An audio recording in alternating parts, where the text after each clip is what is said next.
We're here today with Bud Force, who is a freelance photographer and a member of the Texas Task Force One team, and he's recently created a book on Texas Task Force One. So, Bud, thank you for joining us today. And first question I have for you is, what is Texas Task Force One?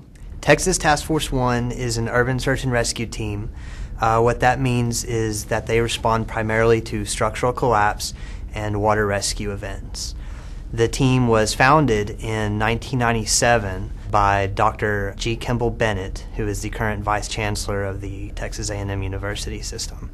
In 1995, the Alfred P. Murrah building was bombed in Oklahoma City, and Dr. Bennett had seen this event and was interested in what type of resources we had in our own state to combat something like that if there was an event like that in Texas.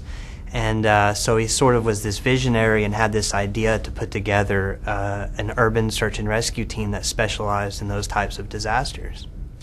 How does then the Texas team fit into the federal system? So Texas Task Force One is the state urban search and rescue team. Okay, but it's also one of 28 teams under the federal umbrella of the Federal Emergency Management Agency as part of the Department of Homeland Security. So, but how long have you been working with the task force?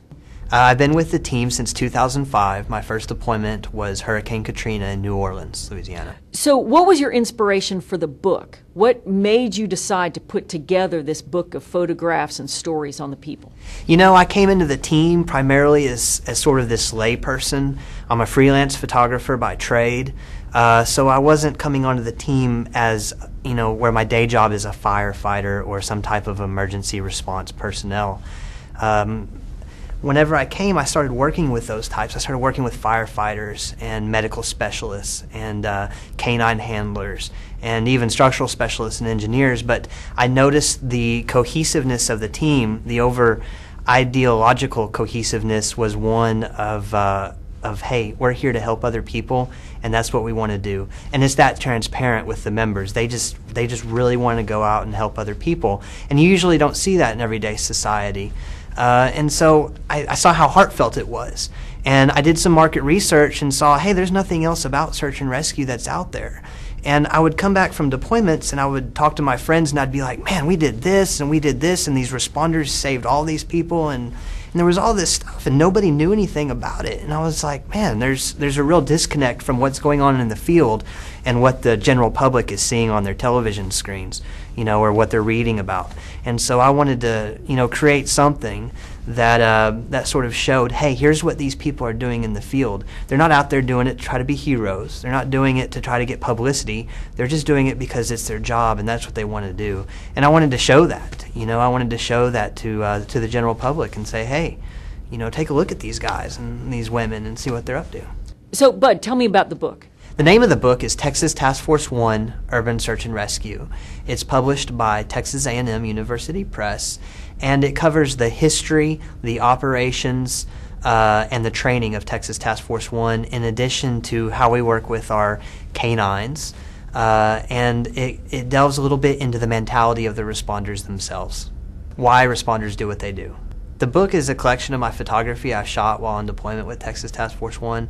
I also did a bunch of one-on-one interviews with responders themselves to kind of try to show their mentality of what they're thinking while they're on deployment and why they go on deployment in the first place.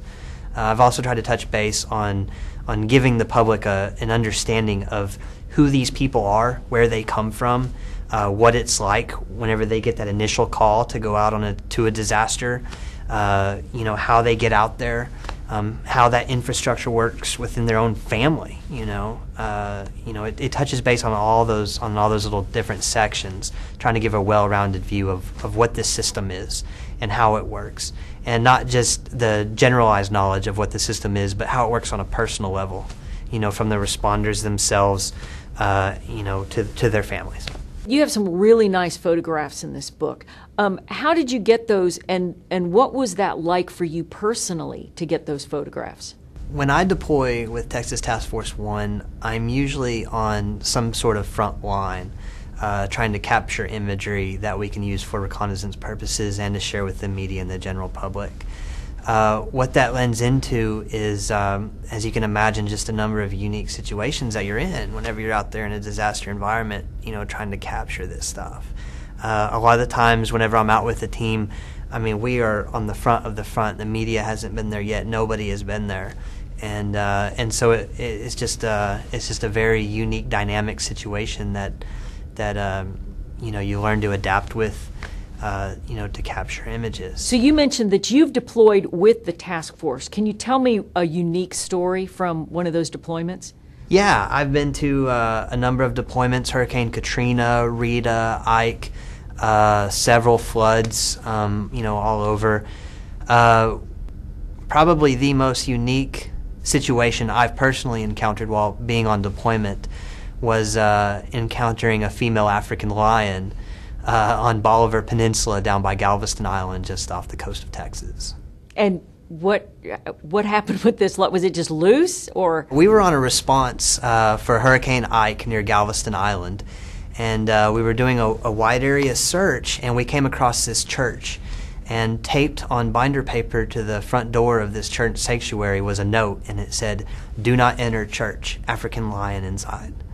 And so we were in this disaster environment, sort of this Alice in Wonderland type world where houses are in the middle of streets and power lines are down and everything's just kind of topsy-turvy. And you see a sign like that, and it's like, well, that doesn't make sense. But of course, nothing makes sense in a disaster environment. And so, of course, we weren't going to go through the front door because, the sign said not to. There was an exterior staircase on this church going up to the second story, and we went up there and accessed the second story floor. And myself and another guy, we walked up to the front of this church, and they have the baptism pool there, at the back of the stage, I guess. And there's a 4-foot or so plexiglass kind of wall front to that pool, and then you have a stage, maybe 2 or 3 steps, and then you have the sanctuary floor and all the pews. And whenever we got up top, I kind of came around this wall and was looking from the front of the stage, just above the baptism pool, and sort of peeked around the corner, and there's a full-grown female African lion, something you would see off the Discovery Channel. And I was like, oh my gosh. So I look back at the guy behind me, and I'm like, we got to get out of here. And he's like, there's a lion? I'm like, yeah. And so whenever I came around that corner, the lion looks at me, and it starts to get up, just like a regular house cat. And but in my mind, the danger was very real. I thought this thing was going to come maul my face off. So we got out of there pretty quick and shut the door, and we were safe and sound. It was an interesting story on why this lion was there. There was evidently a lion tamer who lived, there by the island, and he needed a place to, put his pet lion. And so I guess the church sanctuary provided a good venue for him. But it sounds like a great book, and thank you very much for being with us today. Oh, thank you for having me.